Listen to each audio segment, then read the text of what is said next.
Till now, I really didn't have a problem with drinking whiskey out of a container that looks like this versus this.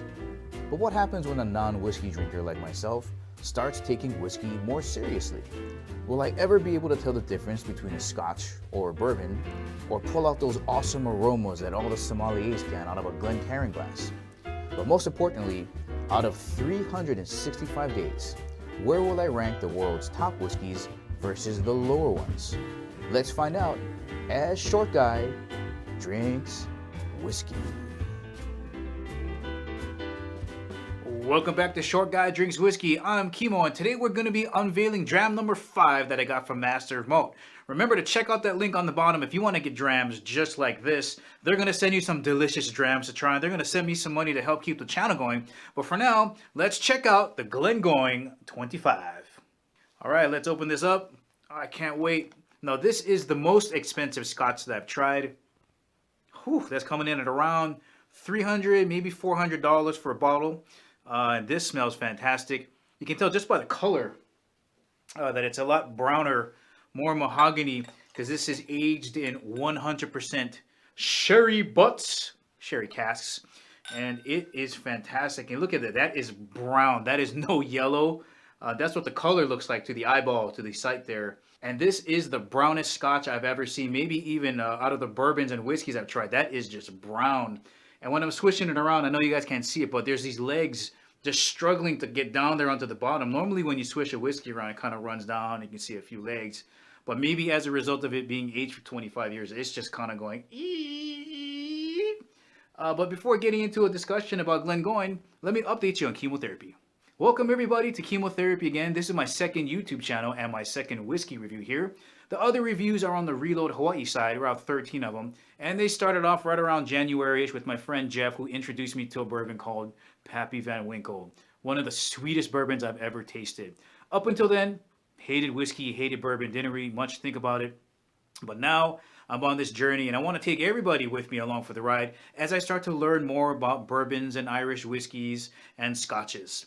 So hopefully all of you will come along with me, maybe learn some stuff as I learn some stuff. And those drams, I just want to point it out, if you didn't want to spend the whole $300-400 for something like this, like you just want a little taste, again, Master of Malt, that's on the bottom. I also have 2 t-shirt designs. Those links are also on the bottom for whiskey drinkers. So enough about that. Let's talk about Glengoyne. All right, we're talking about Glengoyne here in the Highlands of Scotland. What's peculiar about these guys is that their warehouses are in the lowlands, and right across the street is a distillery, which is located in the Highlands. So some people say it's a lowland Scotch, some people say Highlands. It's advertised as a Highland Scotch right now. Now, the water that they use to make this has no peat flavoring. They don't use any peat smoke to dry their malted barley. So they really want the barley to be the star of the show. Now, one of the requirements of a scotch is it has to be made of 100% malted barley. It didn't occur to me, however, that you can have different types of malted barley. So this one, when this was made, should have been something like 85% optic malted barley and 15% or so, roughly around there, of GP or Golden Promise. Now, the Golden Promise, it doesn't yield as much. It's not economically sound to use it because you get less. You have to use more to make less. So more Scotch makers are using optic than anything else. I don't know what everybody else is using, but when this one was made, that Golden Promise is supposed to taste a little bit better. So we may be able to taste a lot more barley in this than with any of the other Scotches that I might be running into. One other thing I forgot to mention is Glengoyne doesn't use any artificial coloring like most of the Scotch companies out there. They just want to be all natural. And in fact, on their website it says that their distillery is the most beautiful in Scotland and that their stills are on record as taking the most time to produce their scotch. So that's one of the great things about Glengoyne. They take their time, it's all natural, and they really want that barley to be the all-star of the scotch. Now, this being aged for 25 years in sherry butts or sherry casks, you can just tell that it's brown. The smell in here, this is the first time where I can pull out really deep, like plums and just dark fruits, maybe like apples. Normally I can't pull those things up, but it's such a deep flavor in there, and I can smell the wood that it was aged in. Oh, fantastic. Perfectly yummy on the nose.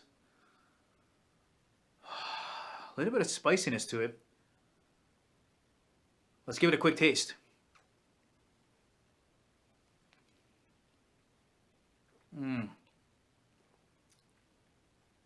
Long taste.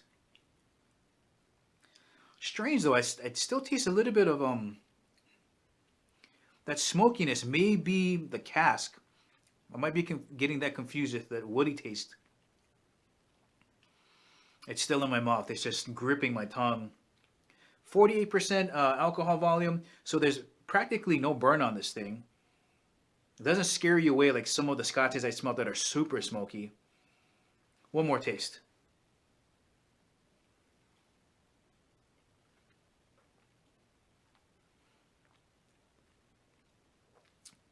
That's definitely some dark fruits in there. I can taste that plum. There's no alcoholic burn to this at all. It just disappears.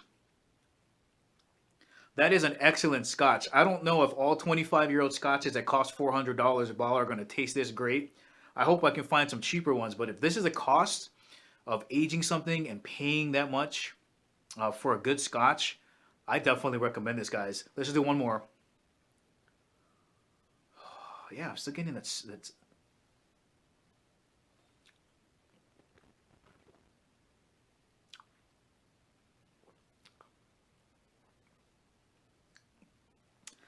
I'm still getting some smoke in there, which is unusual because there's no peat in there.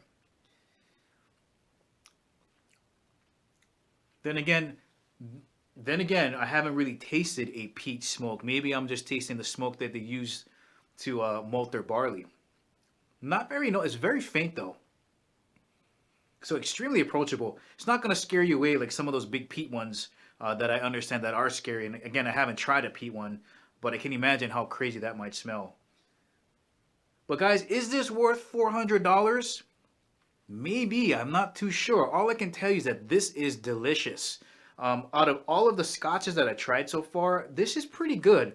I think I would prefer maybe the Hibiki 17 to it, but this does have its merit. So if you guys have a chance to try the Glengoyne 25, give it a go. You're not going to be disappointed.